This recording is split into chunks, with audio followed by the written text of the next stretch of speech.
Here is something most people on GLP-1 medications never hear. When you lose weight, not all of it is fat. In some studies, in certain clinical contexts, a significant portion of weight loss, sometimes even approaching 40%, has come from lean mass. That includes muscle. And muscle is not cosmetic, it is metabolic. Lose too much of it, and long-term weight maintenance becomes harder. The good news? This is largely preventable. There are 3 evidence-based rules that dramatically improve the fat-to-muscle ratio during GLP-1 weight loss. Most people get at least one of them wrong, some get all 3 wrong, and then wonder why they feel weaker even though the scale looks great. Quick note, I am a licensed physician, but I am not your physician. This is general education, not medical advice. Always speak with your own doctor before making changes. Now let us protect your muscle. Rule number 1. Protein is not optional, it is strategic. The medications reduce appetite. That is the point. But when total intake drops, protein is usually the first macronutrient to fall. Why? Because protein-rich foods are the hardest to eat when your appetite is gone. A chicken breast when you are nauseous? Your stomach says no. A handful of crackers? Your stomach says, sure, why not? And that swap is exactly where the trouble starts. The general minimum recommendation for adults is about 0.8 grams per kilogram per day. That is a deficiency prevention number, not a muscle preservation number. During weight loss, many experts recommend approximately 1.2 to 1.6 grams per kilogram per day, sometimes higher when resistance training is included. For a 90-kilogram individual, that can mean roughly 110 to 140 grams daily. To put that in perspective, that is about 4 chicken breasts, every single day, on an appetite that barely wants one. So, practical rule, protein first at every meal. Not after the carbs, not after the snacks. On a suppressed appetite, what you eat first is what you actually get. If solid food is difficult, use shakes. A protein shake takes 30 seconds, does not fight your nausea, and nobody has to cook it. Convenience beats deficiency. Every time. Think of protein as a prescription dose you divide across the day. Rule number 2. Resistance training is non-negotiable. This is where most people on GLP-1s make the same mistake. They see the scale dropping and think, great, I should add more cardio, more steps, more treadmill, burn even more. And look, cardio is excellent for cardiovascular health. Nobody is arguing that. But if cardio alone could preserve muscle, marathon runners would look like bodybuilders. They do not. Multiple analyses show that resistance training significantly improves lean mass retention compared with dieting alone or dieting with cardio only. The physiology is straightforward. Your body keeps tissue it believes it needs. Mechanical tension tells your body muscle is required. Without that signal, muscle becomes expendable in an energy deficit. Think of it this way. The medication tells your body to burn fuel. Resistance training tells your body which fuel to burn. One reduces intake, the other protects tissue.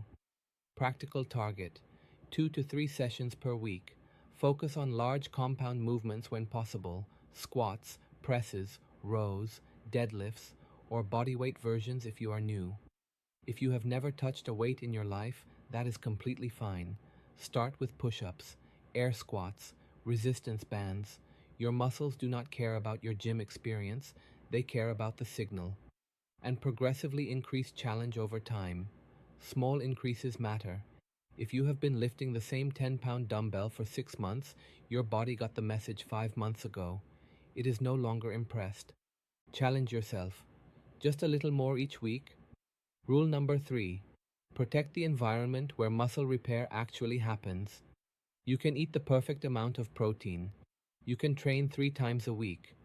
But if you skip this rule, you are building a house and forgetting to turn on the electricity.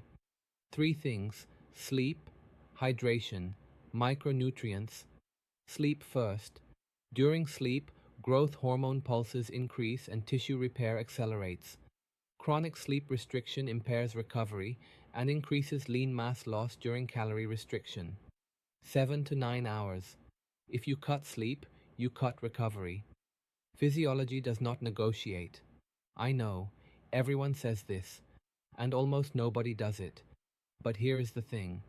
You are already in a significant calorie deficit on a GLP-1. Your body is working overtime to decide what to keep and what to burn. If you short your sleep, you are handing your body a reason to burn muscle instead of fat. Hydration. The medications can blunt thirst signals in some individuals. Many patients do not realize they are chronically underhydrated until they get a headache, a muscle cramp, or a kidney stone. Let's avoid getting to that point. Keep water nearby. Set reminders if you need to. This is the least exciting medical advice I will ever give, but it matters. Micronutrients. Reduced food intake means reduced vitamin and mineral intake. The ones that matter most for muscle health are vitamin D, magnesium, and adequate B vitamins. Vitamin D supports muscle function and bone health. Magnesium supports protein synthesis. B vitamins help metabolize the protein you are eating. If any of these are low, your muscles are working at a disadvantage, even if protein and training are perfect. Check levels with your doctor. A simple blood test, correct deficiencies if present. Here is the key sentence. Protein builds the bricks. Training provides the blueprint. Sleep and recovery allow construction. Skip any one of these, and the structure weakens. So here is what I need you to take away from this. The medications are powerful tools. They reduce hunger.